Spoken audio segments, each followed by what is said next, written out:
Hello, everybody. I'm James Priest.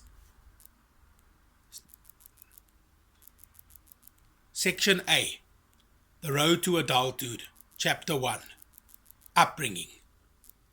There is nothing more heartwarming than the pitter-patter of little feet around the house shortly after babies are born, and that is where our journey begins. Even from an early age, our children learn from us. Babies are said to interact with their parents while still in the womb, but realistically speaking, the beginning of a child's mental development is in the cradle. Even from young, parents unknowingly stereotype their children according to gender. This starts with color. The old blue is for boys and pink is for girls argument. The colors parents paint a baby's nursery play an important role in the child's development.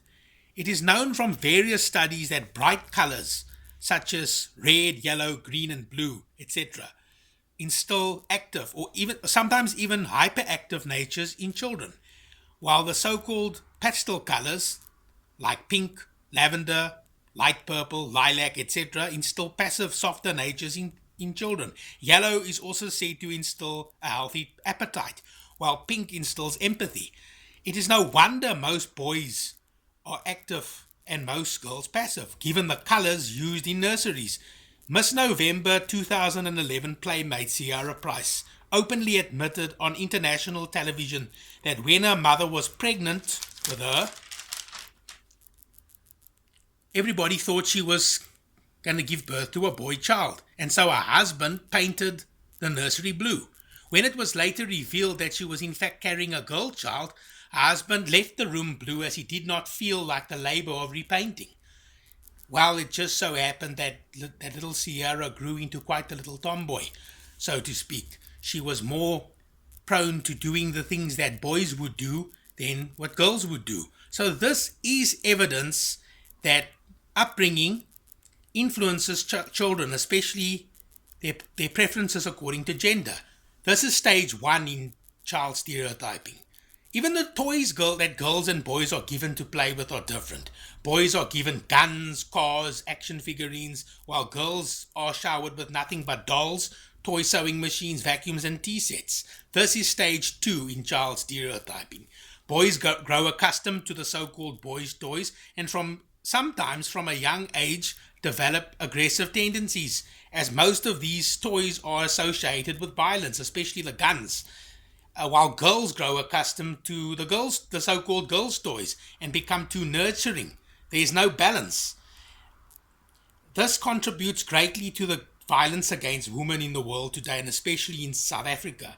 The popular Barbie doll character, well, the original one anyway, wasn't the perfect role model for young girls either. According to expert calculations, if Barbie were a real person, she would be so tall that her tiny feet would be unable to support her frame, and her body mass index, her BMI, would read an outrageous 16, which is classified as anorexic. BMI may not be the most accurate and ideal way of calculating body fat, as I will demonstrate later, but when it reads a low number like 16, then it can be taken seriously because it's extreme. So this just shows us the unrealistic goals that the toy companies and the media set for little girls, not to mention unhealthy. It is only recently that the Barbie character, is featured in films that are more acceptable for a gender and for little girls. Girls grow accustomed to one extreme and boys grow accustomed to another. Parents will refer to a boy child as sport or big guy and to a girl child as sweetheart or princess. They and everybody around them will constantly and from an early age tell a little girl how pretty she is and a boy how strong he is. In the end analysis, boys develop a complex where strength is everything to them, and girls develop one where looks are everything to them. As my late mother said, extremes are never good in people, and this does generate extreme mannerisms in children. All through childhood, boys are being toughened up mentally and physically, while girls are treated as though they are made of glass, so to speak. we can see this sort of thing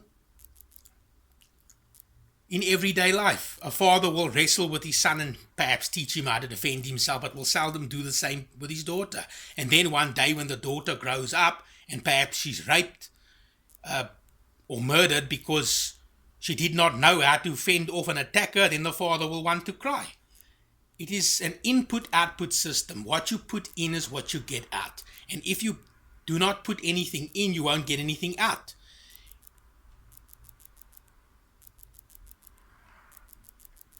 This is stage 3 in child stereotyping. Of course, parents will instill the old boys don't cry exclusively to children as well. Boys are told not to cry when they're hurt, as it is not becoming of masculine entities. But if you look up masculine in the dictionary, it says nothing.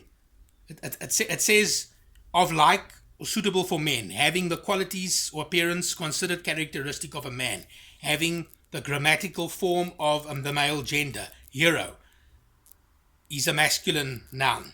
A heroine is a corresponding feminine noun, indicating and proving as well that a female can too be heroic. Noun, masculine, word of gender, masculinity, noun. It says nothing there about not crying or showing emotions when hurt. But nevertheless, boys are discouraged from crying. So what happens? Boys develop or find other ways of venting their anger and they're expressing their feelings, e.g. Aggressive behavior. In the same way, girls are encouraged to be ladies. In other words, they are told not to fight physically as it is not ladylike.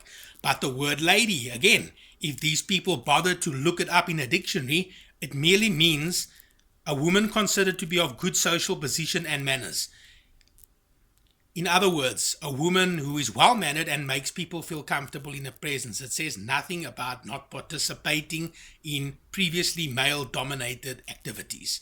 But as I said, girls are discouraged from being physical. So what happens here? Girls develop or find other ways to fight, e.g. manipulation, spiteful tendencies, etc. As I said, there is no balance. Besides, if girls must be ladies, then shouldn't boys behave like gentlemen?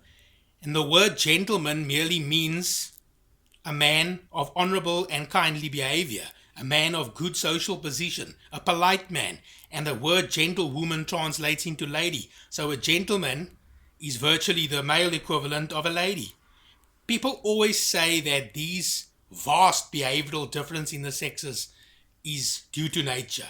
But there is more than enough evidence, both scientific and historical, to prove that it is in fact nurture, not nature, that determines how children turn out. But I will tell you what is an element of nature. The strong will always prey on the weak. You can see it in the animal kingdom. And if we raise our boys to be predators and our girls to be the prey, as we are doing at present, then we should not be surprised at the rate of woman abuse and rape in the world. The only instance where nature could play a role in a child's display of such criminal behavior is, of course, if that particular child has some sort of mental condition. Telling children how to behave according to gender is stage 4 in child stereotyping. E.g., boys don't cry, girls don't fight. Stage 5 would be when a father says the following to his family: "Son, I'm going away for a while. You the man of the house. While I'm away, look after your mother and your sister." By saying this, he inflates the ego of the son to the point where he considers himself to be superior to his mother and sister because he's a male and they are females.